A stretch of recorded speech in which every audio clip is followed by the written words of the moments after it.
Сонс, хөгж. Зангиа аудио ном танд хүрч байна. Орчин цагийн үлгэрүүд цуврал. Болдгүй бор өвгөн. Адал явдалд тууж, хүч ирхийлэл ихээр гарахдвал насан туршигчдад зориулв. Хүний хамгийн бахархам зүйл бол хизээж унаж байгаагүй дэ биш. Унах болгондоо босгод оршин. Голдсмит.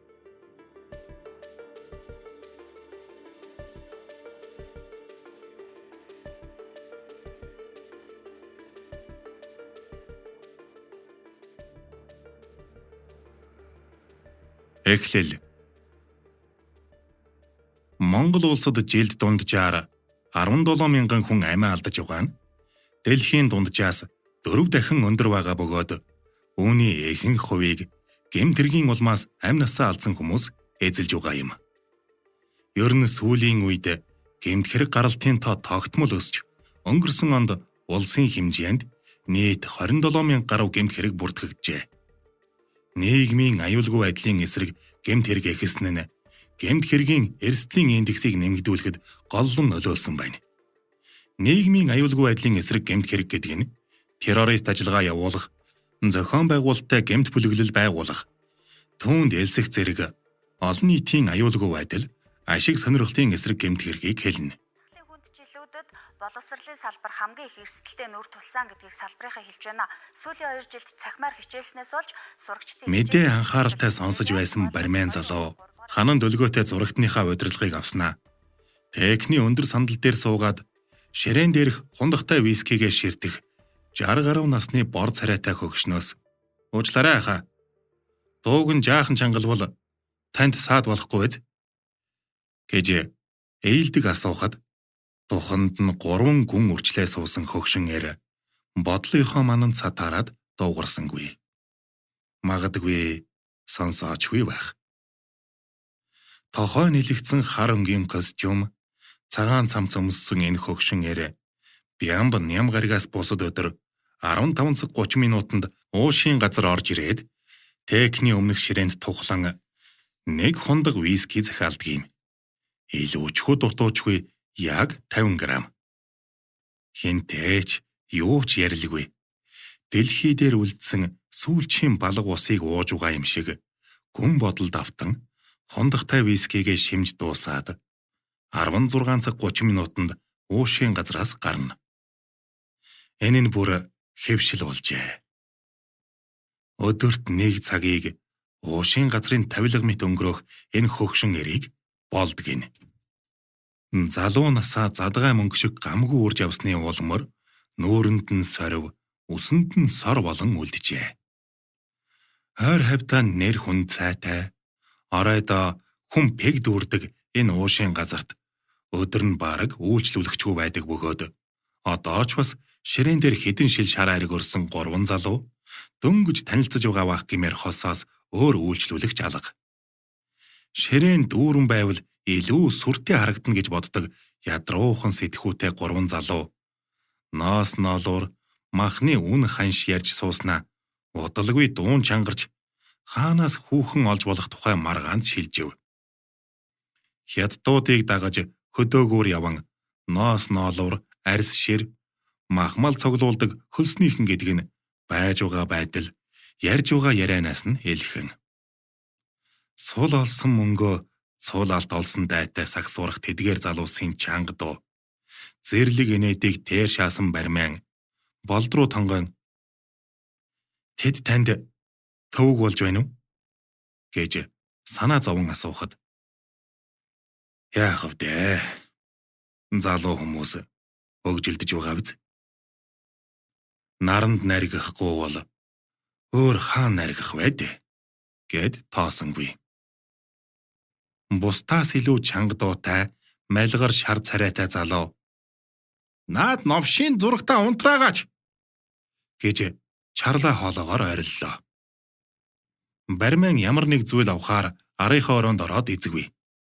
Харин болд сонссон шинжгүй суусаар байсанд шар айрагнд халамтсан шар залуу таахалцсан алхасаар техникэн дээр ирээд "Хөөй, өвгөн гуай. Зургтын мэдээг гэртээ харж чавганцтайгаа хамт үз. Энд залуу хүмүүс дуу хөгжим сонсомоор байна. Гэхэд лангууныхаа ард ирсэн бариман уучлаарай. Би дуугийн чангалсан гэд зургтныхаа дууг намсгав. Олигтойхон усаа арчиж чадахгүй байж ам хилээрээ араа танч халж мэдэх өнгөрөө хүмүүс байдаг да. Тийм гэдэг нь хараваас илт шар залуу. Хин чин баар юм уу? Хөгшчүүлийн цугладаг соёлын орд юм уу? Гэж гөлгөн нохоо архирах мэд агсархад бариман уучлаарай. Та бусдад саад болоод байна гэж нам дуугаар учирлаа. Харин надад энэ муу зүнэг саад болоод байна. Би энд хүүхнүүд харж хөгжилдөх гэж ирсэн болохоос хөгшчүүдтэй зэрэгтэж суух гэж ирээгүй. Энэ нэг юм зайлвал эсвэл бид тооцоогоо хийхгүй шүү. Хэрэглэгч бол хаан гэж зандчих залууг болдо. Ялаа дүнгнэж байна чинээ тоохгүй урагшаа харан суусаар. Төвний энэ үл тоомсорлол залуугийн төвчээрийг барж лангуу алгадан хөгшин төгцөг минь эндээс тонь гэж ориллоо. Хамт сууж байсан хоёр нь хурж ирээд хажууд нь зогсоход өнгөрөө залуу уламоодрон хараал идсэн та нарын үеийнхнээс болж энэ улс хогийн сав болж хувирсан. Та нар л үхэж дуусч байж Монгол улс хөгжинэ гэж загнахад зүүн чихэндээ алтан эмэг зүүсэн залуу. Ой, энэ бүгсний хунаас чиг царайтай юм мөддөө үхэж далд орохгүй баха гэд адагнан хөхөрөхөд зулай дээрх үсээ ардаа болсон шөвгөр туранхай залуу. Насны бүгс гэдэг нь яг энэ шиг царайтай байдаг бах та хэмээн дагаж нээлээ. Болд тэдний доромжлыг үл таан цагаа харвал 16 цаг 30 минут болж байсанд тооцоогоо хийгээд бүрх малгайгаа өмсөн саналаасаа бослоо. Өмссөн малгайг нь хараач. Өөрийгөө гангстер гэж бодоод байгаа юм бах та. Залуу байхдаа дурладаг байсан стилдээ одоо ч үнэнч байгаа болд 1930-аад оны Америк гангструудыг харагдах ба энэ нь ч түнд зөгчээ. Амар аал залах биш. Үгээр өд үхэх биш. Арвалцахгүй бол ангалц жил байг хэмээн тэднийг үл тоосон болд үл ялыг эхэмсэг ярван нурууга цэхлээд хаалгаар балгахад шар залуу зангуу шиг салахгүй өмнө нь хөндлөсөж чамтай ярьж дуусаагүй байхад үрчхэр өгзгөө над руу харуулах хэрэггүй шүү гэж архирлаа. Сул олсон мөнгөндөө аархаж сая уусан архиндаа сагсан тэдгээр залуус яахаас ч буцахгүй. Найзууд нь юу ч хийсэн дэмжихээр шинжтэй харагдаж байв. Залуусаа ууснаа шингээж бай. Хүн хэрээрээ тэмээ тэнгэрээ байхан сайхан.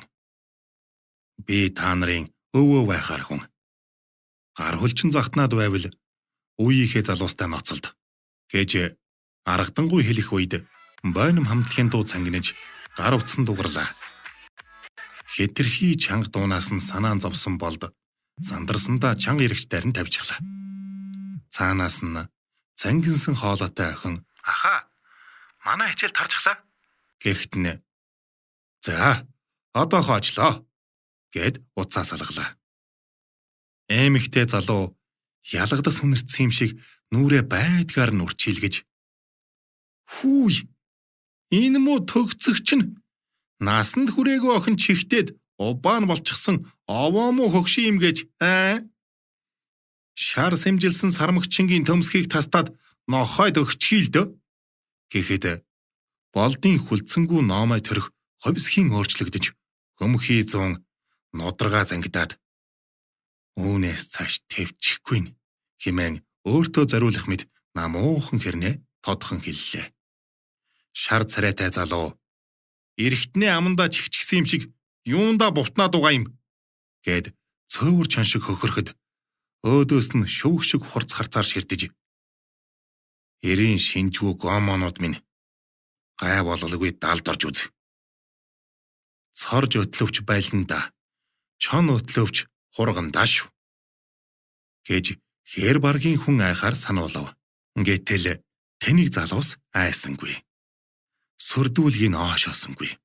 Шар царайт юугнэ төгцөгч нь гэж ярьлаад гараа далайхад болд багалзуураас нь огцсон матхан өвөөгөө бармаар санагдаад байна уу гэж чанга дуугаар асуулаа. Түүний шөрмөслөг гар залуугийн хоолойг бахимд татгаж амьсгалах аргагүй болгожээ.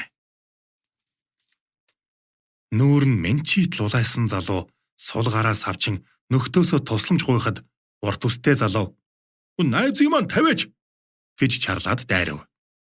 Болдо шар залууг түн рүү түлхээд цээж рүү нөшгөлөхөд хоёул давхралдан унлаа.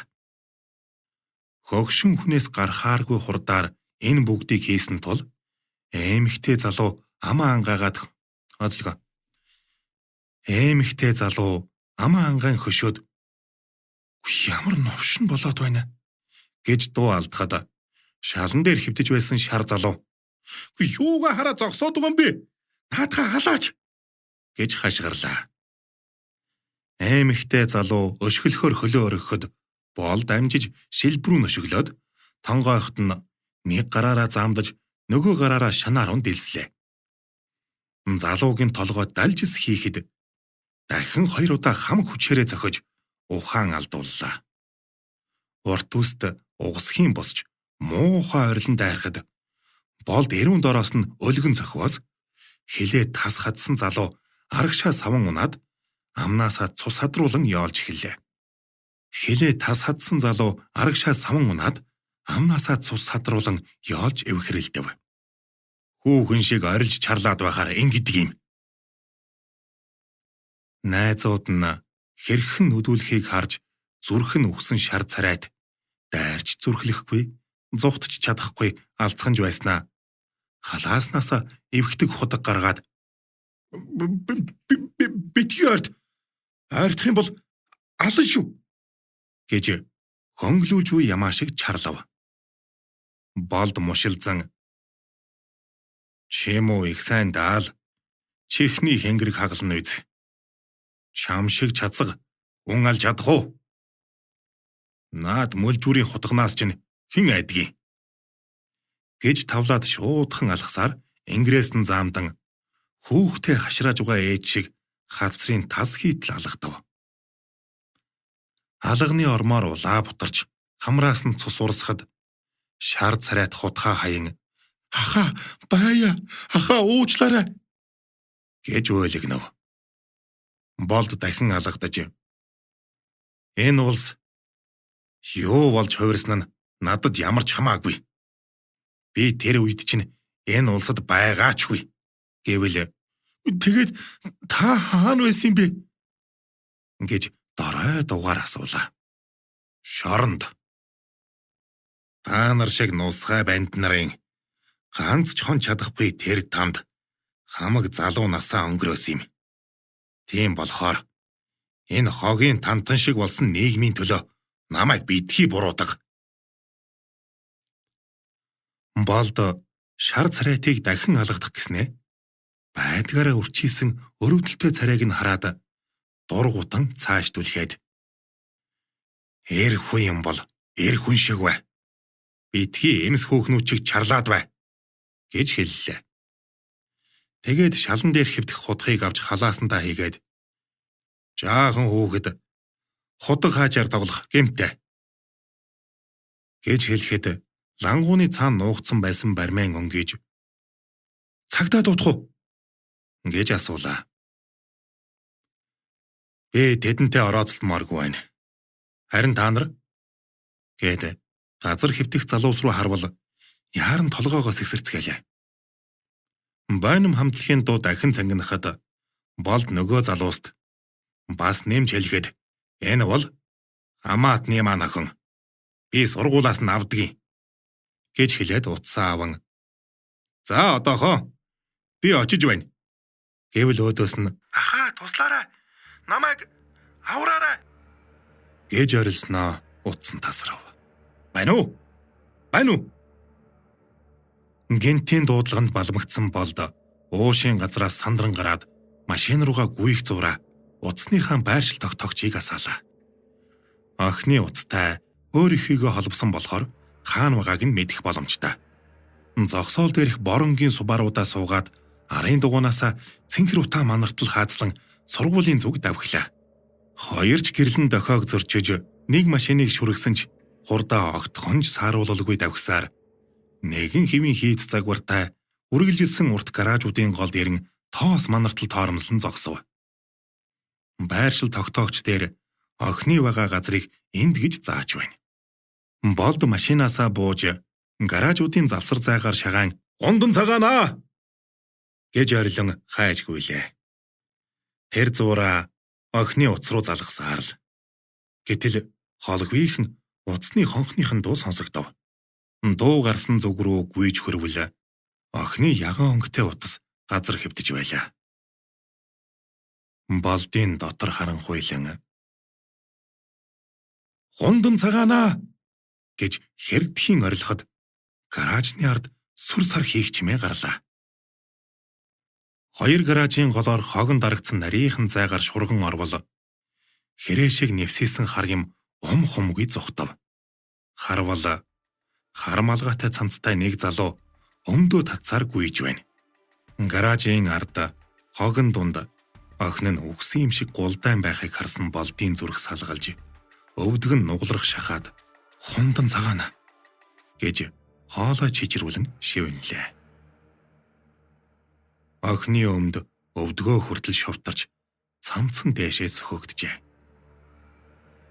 Гүрээнийхэн судсан дээр салгалж чичирсэн гараараа дарж үзвэл цохилж байсанд хурдхан гадуур хувцаа тайлж дээр нь нөмөргөөд зугтаж байгаа хүчирхийлэгчийн араас хорсол хилэн бадарсан нүдээр харан "Адхийн новш чамайта" гэж шүд зун занлаа. Тэгээд биедээ баймгүй их хурд хүч гарган араас нь хөөв. Хэтэрхий холдсон залуу үйцэгтхэн өнгөрчээ. Гэлсэн ч болдгүйсээр. Хүчирхийлэгчийн өдөөс хоёр залуу ирж байгааг хараад "Наатха бариад аваарай" гэж хашгирахад нөгөө залуус замыг хаагаад зууралдаад авлаа. Гүйцэх итгэл төрсөн Болд улам хурдан гүйв. Хүчирхийлэгч нөгөө залуусыг цохиж өшгөлж унгаагаад цааш гүйсэн ч нэг машинд мөргүүлэн хол шидэгдэн онов. Энэ хооронд арай гэж түүнийг гүйдсэн Болд үнэг шүүрч байгаа бүргэж шиг дал нуруунд дээрээс нь зуураад нүрийн зулгартал газар шаан дээрээс нь дарж хөвтлээ. Хүм мөргсөндөө өнхөлцгийн хагартлайсан жолооч машинаасаа сандран бууж ирээд "Би буруугүй шүү. Өөрөө хажуудлаас гүйж ирээд мөргүүлчихсэн" гэж яаран сандран биеэ өмгөөлөхөд байдгаараа айхалж амьсгаатсан Болд "Санаа зовлтгүй. Чиний буруу биш. Харин чи энийг миний машин руу хүрэхэд туслаач" гэж хэллээ. Адгийн зарга 10 хоног гихчээр бөөн явдал чирэгдэл болох нь гэж айж байсан жолооч дуртаяа зөвшөөрлөө. Гаражуудын дунд тавьсан машин дээрээ ирээд Болд нөгөө залууг арын суудлаас чирэн буулгахад жолооч "Нэрээ зүгээр юм уу?" гэж хаширлав. "Зүгээрээ. Яв. Хинч гомдол гаргахгүй" гэхэд жолооч ухаангүй хэвдэх залуу руу харан "Энэ ямар хэрэг хийсэн хүн бэ?" гэж хэрэг дурлалаа. "Хайртай хундан цагаан хурганы минь нүдийг сохолсон юм." Юу ч ойлгоогүй жолооч дүүн рүү гайхан харснаа "Заац" гэд дахин элдвийг асуулгүй явж одохдоо галзуу юмнууд гай болох шахлаа гэж боджээ. Болд машиныхаа тээшний савыг нээгээд нөгөө залуугийн мөрнөөс зууран шуудатай хогшигч хэрэхэд гэнэтхэн нүдэнэн түүн рүү цохив. Новш чинь ухаан алдсан дүрсгэн тохиромжтой цагийг хүлээж байжээ. Хэвтэж байгаа цогсон болохоор цохилт нь сүртэй чанга байсангүй. Болд "Мо хүний орон цаг чамайхта" гэж занаад нүүрлүүнд хэдэн удаа дэлсэхэд хамар нь цааш чихэгдэж цус нь урслаа. Сүүлийн цохилт эрүүнд нь тусж ухаан алдахт нь хашгирч тээшнтэй чихээд хаалгын түгжээд охин руугаа яарлаа. Ухаан орсон охин өвдгөө тэврэн уйлаад сууж байснаа болдыг хараад улам ихээр цорхирон уйлж ахаа гэсээр хүзүүгээр нь тэврэхэд таавширтаа хундан цагаан минь ах нь хүрээд ирлээ. Бүх зүйл сайхан болно гэж намуухан дуугаар аргадаад хагарах зүйл барьж яваа мэт болгоомжтой тэврэн машин руугаа явав. Үргэлжлэлийг Зангиа аудиогоос